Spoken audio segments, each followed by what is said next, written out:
Personal finance opinions YouTube channel में बाखबर investor कामयाब investor video series की एक और हफ्तावार वीडियो में आपको खुशामदीद। आज की ये वीडियो 12 से लेके 16 अगस्त 2024 का जो हफ्ता है, इस हफ्ते के दौरान पाकिस्तान स्टॉक मार्केट और इसमें लिस्टेड जो कंपनीज़ हैं उनसे डायरेक्टली या इनडायरेक्टली रिलेटेड जितनी भी इंपॉर्टेंट खबरें हैं उस पर मुश्तमिल है।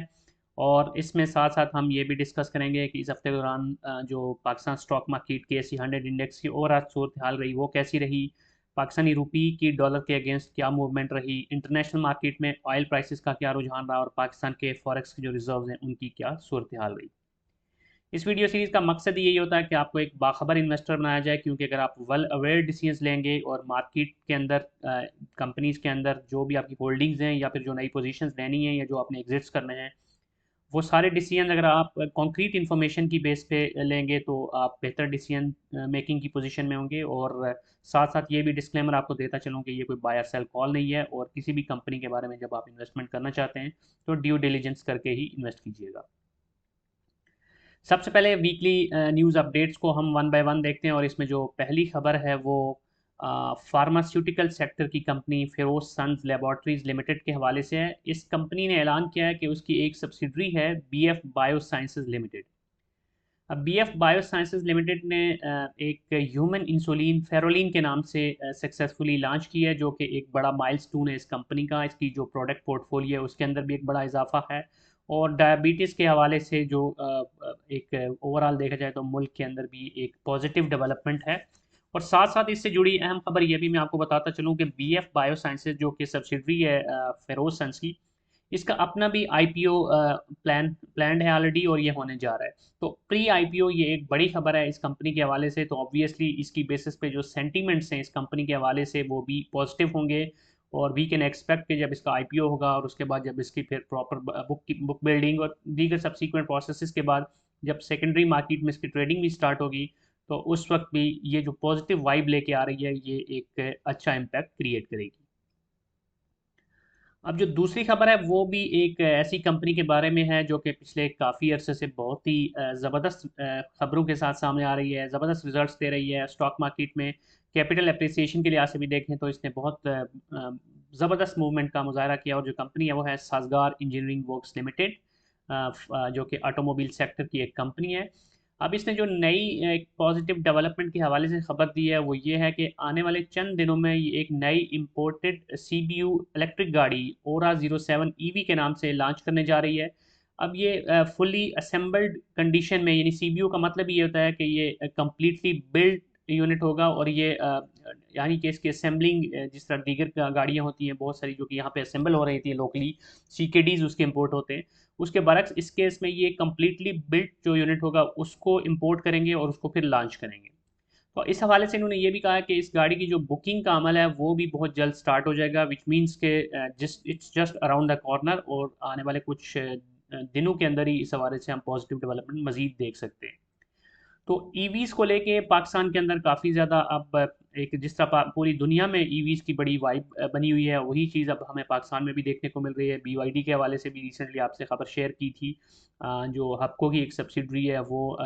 उसकी गाड़ी को पाकिस्तान में लॉन्च कर रही है। तो अब ये कंपटीशन जो है ये बढ़ता जा रहा है, और एक अच्छी मूवमेंट हमें देखने को मिल सकती है। अब इस गाड़ी के हवाले से जो दीगर खबरें वो ये है कि इसकी जो कीमत होगी वो मुमकिना तौर पे 1.7 से ऊपर होगी, या 1 करोड़ 70 लाख या इससे ऊपर हो सकती है। ऑब्वियसली इस हवाले से भी कॉन्क्रीट इन्फॉर्मेशन तो नहीं है, लेकिन जो कुछ न्यूज़ चैनल्स ने इस हवाले से बात की है तो उसकी बेसिस में मैं आपको बता रहा हूँ। अब जो अगली खबर है वो OGDC के हवाले से। OGDC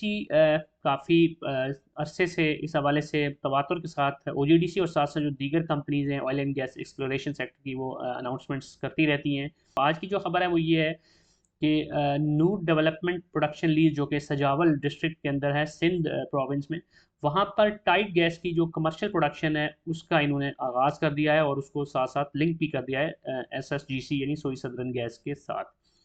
तो जो टाइट गैस है ये जो दीगर नॉर्मल जो कन्वेंशनल गैस है उसके मुकाबले में ये डिफरेंट होती है, और इसके लिए ज़ाहिर है इनको ज़्यादा डिफरेंट स्किल सेट भी चाहिए होता है, डिफरेंट मशीनरी भी चाहिए होती है, और ये एक मेजर अचीवमेंट है इसकी कि इसको इन्होंने सक्सेसफुली कामयाबी से अब इसको ऑपरेशनल कर दिया। अब इस हवाले से इन्होंने ये भी बताया कि जो इब्तदाई ड्रिलिंग थी और उसके बाद जो टेस्टिंग थे उसके नताइज जो है वो हौसला अफजा ना थे, लेकिन उसके बाद इन्होंने फिर सब्सिक्वेंटली उसमें हिम्मत नहीं आ रही, बल्कि हाइड्रोलिक फ्रैक्चरिंग का जो एक प्रोसेस होता है उसको किया और उसके बाद फिर उनको वहाँ पे कामयाबी हासिल हुई। और अब ये बाकायदा तौर पर हमारा जो गैस का नेटवर्क है ये SSGC के साथ मुंसलिक कर दिया गया है। इसके बाद जो अगली खबर है वो मिल्लत ट्रैक्टर्स लिमिटेड के हवाले से है, और मिल्लत ट्रैक्टर लिमिटेड ने जो एक नेशनल हमारा रोज़नामा है डॉन, उसमें एक ख़बर शाया हुई थी, तो उसके हवाले से एक वजाहती बयान दिया है और कहा है कि मिल्लत ट्रैक्टर्स के ऑपरेशन जो हैं वो फंक्शनल हैं, क्योंकि उस खबर में ये था कि शायद जो हमारी ट्रैक्टर मैन्युफैक्चरिंग कंपनीज हैं वो बंद कर रही हैं अपने प्लांट्स को, ऑपरेशंस को, फॉर वेरियस रीज़न। तो उसके हवाले से इन्होंने कहा कि फ़िलहाल ऐसी कोई बात नहीं है, इनके जो प्लांट के ऑपरेशन हैं वो बदस्तूर फ़ाल हैं। लेकिन साथ साथ उन्होंने कुछ कंसर्न्स ग्रीवेंसेस का भी और खदशात का भी इज़हार किया है, जिसके मुताबिक जो पहला इंपॉर्टेंट पॉइंट है वो ये है कि जो जीएसटी की शरह है ट्रैक्टर्स पे वो 10%, जबकि जो पार्ट्स होते हैं इस पे 18% है। तो इस हवाले से जो रिफ़ंड का मैकेनिज़्म होता है वो ज़रूरी है कि कैसे इनको रिफ़ंडिंग होगी, जो एडिशनल जीएसटी होता है। तो उस हवाले से बकौल इस कंपनी के अभी तक एफबीआर ने कोई प्रॉपर मैकेनिज़्म जारी नहीं किया, और इसकी वजह से कंपनी को प्रॉब्लम ये आ रही है कि अब वो उस जो एक्सटेंसिव लेवल के ऊपर अपने ऑपरेशन है वो नहीं कर पा रही, और सिर्फ जो उसकी सेल्स और बुकिंग है वो सिर्फ महदूद पैमाने पर हो रही हैं, और सिर्फ जो एग्री लोन कस्टमर्स हैं उनको ही इस वक्त एंटरटेन किया जा रहा है। अब साथ साथ कंपनी ने ये भी कहा है कि इस हवाले से अगर एफबीआर की तरफ से जल्द पॉजिटिव डेवलपमेंट नहीं होती, कोई मोडेलिटीज़ और मैकेनिज्म तय नहीं होता, तो फिर इस कंपनी के पास कोई और ऑप्शन नहीं रहेगा सवाए इसके कि वो अपने ऑपरेशंस को बंद कर दें। तो ये एक बड़ी अनफॉर्चुनेट सिचुएशन है ट्रैक्टर इंडस्ट्री को लेके, और जो दीगर इंडस्ट्रीज़ हैं वो तो सफ़र करती ही हैं पाकिस्तान में फॉर वेरियस रीज़न, लेकिन ये बहुत ज़रूरी होगा क्योंकि ट्रैक्टर इंडस्ट्री को जो भी हिट पड़ती है तो उसका बाकायदा फिर एक नेगेटिव इम्पैक्ट कास्केड होकर ओवरऑल हमारी एग्रीकल्चर पे भी आएगा।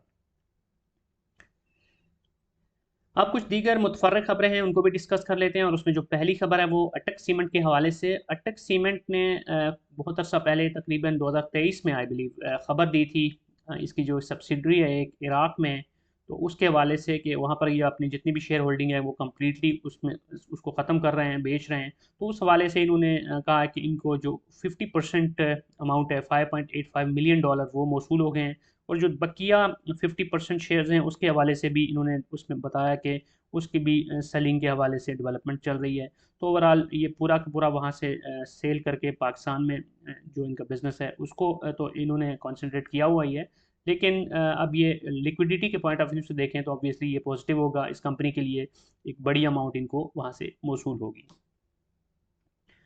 अब जो दूसरी खबर है वो वाह नोबल केमिकल्स लिमिटेड के हवाले से है, जो कि डिफरेंट टाइप्स के केमिकल्स बनाती है। तो इसके बोर्ड मीटिंग जो हुई है उसमें ये अप्रूवल आया है कि इसके जो प्लांट की कैपेसिटी है एक पर्टिकुलर जो केमिकल बनाते हैं उसके हवाले से, तो उसकी जो पर एनम कैपेसिटी है एज ऑफ नाउ वो 13,000 मेट्रिक टन है, तो उसको वो बढ़ाकर 19,000 मेट्रिक टन तक लेके जाएंगे। तो ये भी एक अच्छी खबर है कि कंपनी अपने बिजनेस को लेके, और इस सिचुएशन के अंदर जबकि केमिकल सेक्टर को इतना अच्छा फ्लरिश नहीं कर पा रहा, तो उसमें भी अपने कैपेसिटी को बढ़ा रहे हैं, विच मीन्स कि इनको पोटेंशियल नज़र आ रहा है, और अपने बिजनेस को एक्सपेंड करने के लिए ये अपना पैसा भी लगा रहे हैं और एफर्ट्स भी लगा रहे हैं। अगली जो खबर है वो ईफर्ट के हवाले से है। इसके प्लांट के हवाले से खबर आई थी कि वो जो अनप्लान्ड कुछ मेंटेनेंस है उसके लिए बंद किया गया था, लेकिन अब उन्होंने दोबारा से उसको बहाल कर दिया है और वो ऑपरेशनल हो गया है।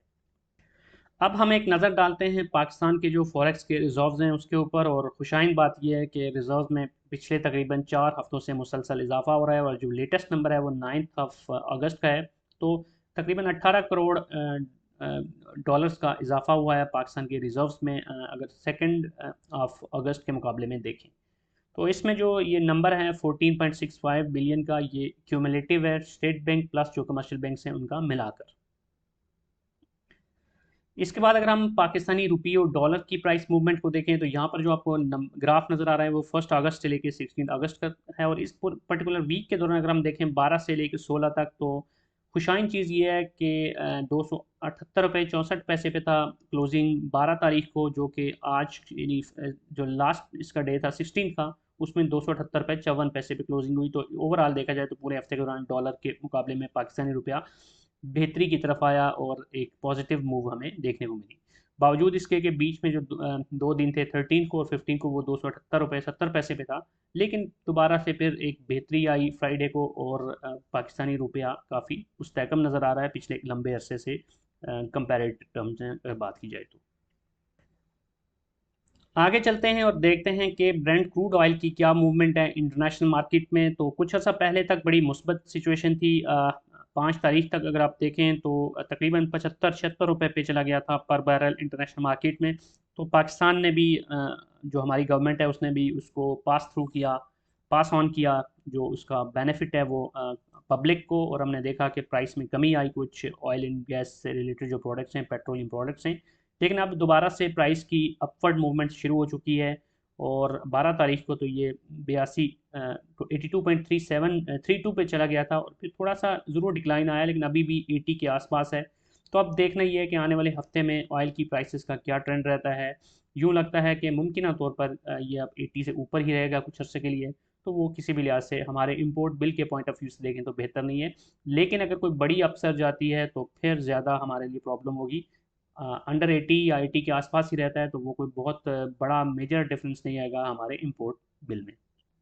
अब हम देखते हैं कि KSE 100 इंडेक्स की क्या सूरत हाल रही इस पूरे हफ्ते के दौरान। तो ये जो हफ्ता रहा ओवरऑल देखा जाए तो पाकिस्तान स्टॉक मार्केट में एक तरफ तो वॉल्यूम्स के लिहाज से देखें तो कुछ बेहतरी नज़र आई, वॉल्यूम्स कुछ ज़्यादा हमें होते हुए नज़र आए कंपैरेटिवली। लेकिन दूसरी तरफ देखें तो पूरे हफ्ते के दौरान तकरीबन सारे दिन ही आप देख सकते हैं कि सेलिंग प्रेशर रहा। सिर्फ एक आपको ग्रीन कैंडल नज़र आ रही है, लेकिन उसमें भी अगर आप इसकी विक का जायज़ा लें तो आपको पता चलता है कि यहाँ पर भी काफ़ी ज़्यादा सेलिंग हमें देखने को मिली।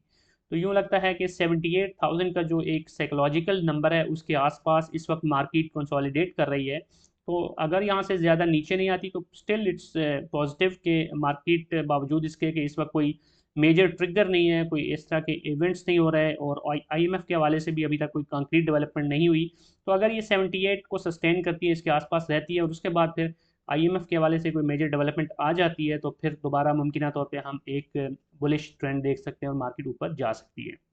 दूसरी तरफ ये भी है कि KSE 100 इंडेक्स को जो बड़ा सहारा दिया पिछले कुछ दिनों के अंदर वो कुछ प्लेयर्स ने ही दिया, जैसे मारी पेट्रोलियम की अगर बात करें तो KSE 100 इंडेक्स को आपने इस चीज़ को भी जहन में रखना है कि इसमें कुछ कंपनीज हैं जिनकी वेटेज ज़्यादा है पॉइंट्स के हिसाब से बात की जाए। तो वो कंपनीज अगर अच्छा परफॉर्म कर जाएं तो ओवरऑल हमें नज़र आता है कि KSE 100 इंडेक्स बहुत अच्छा परफॉर्म कर गया है, लेकिन इंडिविजुअल स्टॉक्स जो आप लोगों के पोर्टफोलियो में होते हैं उनको देखें तो आपको सूरत हाल डिफरेंट नज़र आ रही होती है। और बाज़ औक़ात इसके वाइस वर्सा भी होता है, क्योंकि जो बड़े वेटेज वाले प्लेयर्स हैं अगर वो किसी वजह से अच्छा परफॉर्म नहीं कर पाते तो ज़रूरी नहीं कि KSE 100 इंडेक्स में अगर आपको नेगेटिविटी नज़र आई है तो आपके इंडिविजुअल जो पोर्टफोलियो स्टॉक्स हैं उसमें भी वही ट्रेंड आपको नज़र आए। तो बहुत सारे फैक्टर्स होते हैं, बहुत सारी कंपनीज इंडिविजुअली भी डिफरेंट सिचुएशंस के अंदर डिफरेंट रीजंस की वजह से अप या डाउन मूवमेंट में हो रही होती हैं। तो वो सारी चीज़ें भी आपने जहन में रखनी है और आपने अपने इंडिविजुअल स्टॉक्स को ज़्यादा फोकस करना है बजाय इंडेक्स से। लेकिन फिर भी अहम चीज़ ये है कि इंडेक्स ओवरऑल एक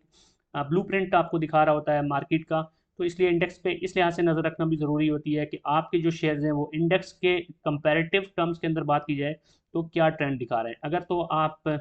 के जो शेयर्स हैं वो इंडेक्स को बीट करने की पोजीशन में हैं, वो उससे बेहतर परफॉर्म कर रहे हैं, तो वो एक आइडियल सिचुएशन है और दैट्स द पॉजिटिव थिंग। लेकिन अगर आपके शेयर्स इंडेक्स से नीचे हैं और इंडेक्स को बीट नहीं कर पा रहे तो फिर आपको बाज़ औक़ात देखना पड़ेगा कि रीशफलिंग की ज़रूरत पड़ सकती है।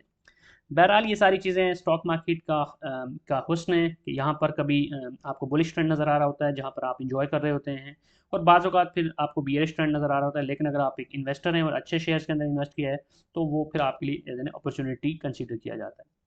आज की वीडियो को यहीं पे कंक्लूड करते हैं। कोई भी क्वेश्चन है, फीडबैक है तो कमेंट सेक्शन में लिख सकते हैं। और अगर आपको ये वीडियो पसंद आई है तो चैनल को सब्सक्राइब करना, वीडियो को लाइक करना, बेल आइकन को प्रेस करना मत भूलिएगा। Thank you very much.